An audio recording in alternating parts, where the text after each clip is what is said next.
All right, so morning. It's pretty cold. It was 42 degrees when we got up this morning, so pretty chilly, but we were nice and warm in the truck. We got plenty of blankets and stuff, so we were good there. We just drank a cup of coffee, sat by the fire for a minute. Now we're about to head east into Boise. We're just a few hours away. Hopefully see our girls if we can, if they're available.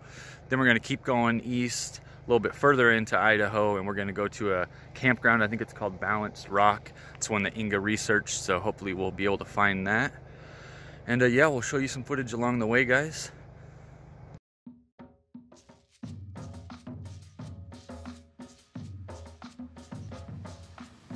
The drive to Balanced Rock Campground from Spring Creek Campground is 305 miles, so without stopping for breaks, that's about 4.5 hours of driving. As we drive east on I-84, you can see that we have really good views of the Umatilla National Forest and also the Wallowa-Whitman National Forest, which is where we stayed last night.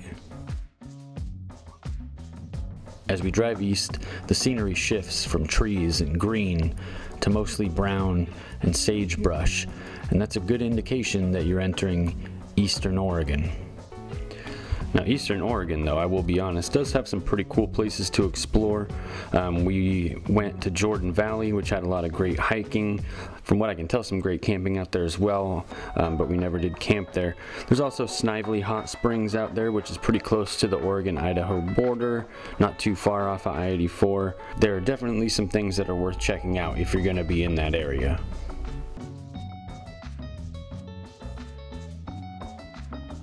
Here we are crossing from Oregon into Idaho. We do end up making a 15-minute pit stop in Boise just to pick up some folding chairs from Inga's oldest daughter, Malia.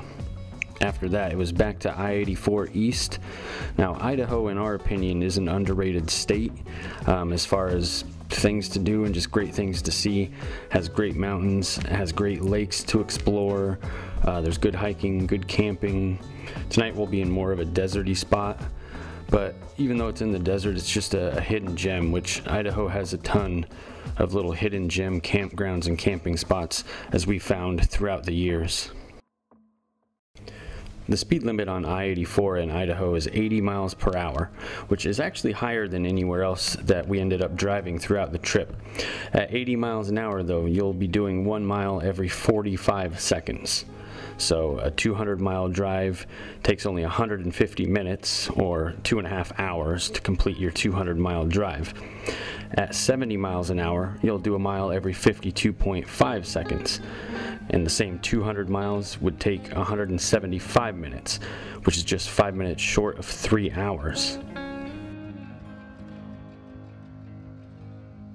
Alright, here we are at Balanced Rock.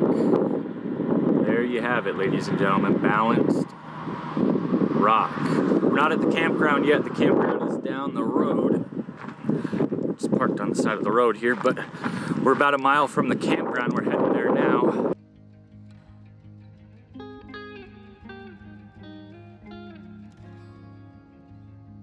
Inga ended up finding this campground on Campendium. Campendium combined with Google Maps is what we ended up using throughout the trip to find places to camp each night, whether that be for free, or in some states when it was harder to find free camping, we ended up finding some state parks or some paid campgrounds as well. Here, as we're walking along the water in the campground, we spot something swimming in the river. To me, it looks like a muskrat. Should be something like that, some kind of aquatic rodent. There's a vault toilet there that's maintained probably at least once a week. No hookups or anything like that, but there was an electric outlet that you can use in the gazebo area if you really needed to charge something. From what I recall, there was water spouts as well. The stay limit at Balanced Rock Campground is 14 days. There is no fee as of when we were there on September 15th of 2021. At Balanced Rock Campground, the best spots are near the back. In the back, you'll have the best views of the canyon and the river. The hiking trail is also in the back, so you have direct access to the hiking trail. To get to the hiking trail later that night, we ended up having to intrude on the RV campers that were parked in the back. They were local Idahoans, though, and they were very, very friendly, and they didn't mind us walking through. They more than welcomed it. We also had our first but certainly not our last feral cat of the road trip here at Balanced Rock Campground. This little guy was checking us out from up on the rocks.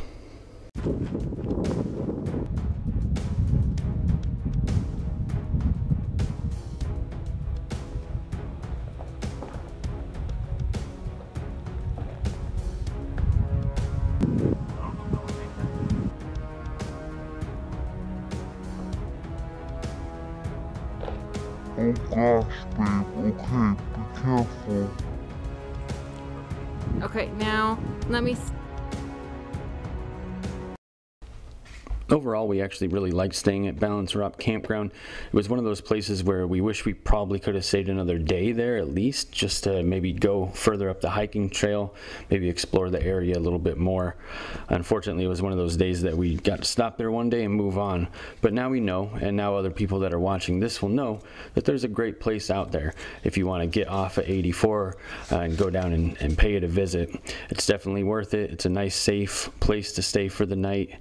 We had no trouble with any of the people that were staying there. Everybody was friendly, and it didn't cost a penny.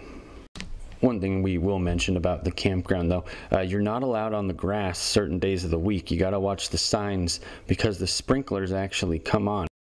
The view. Pretty nice day.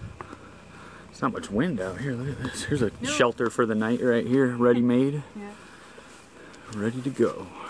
Wow, they look. Huh? Oh yeah, the hole. Oh, you're fine. Oh, look at this rock. Oh yeah, it's weird looking.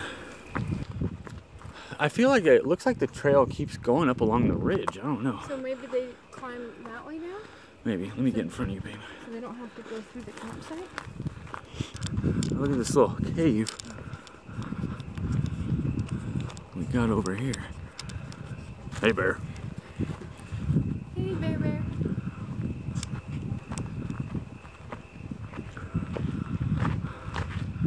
See what I mean with the trail? Yeah, I think it's just the hard road around. But somebody camped here.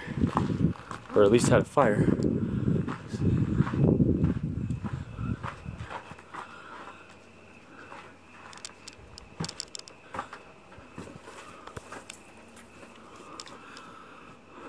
On the inside looking out of the cave.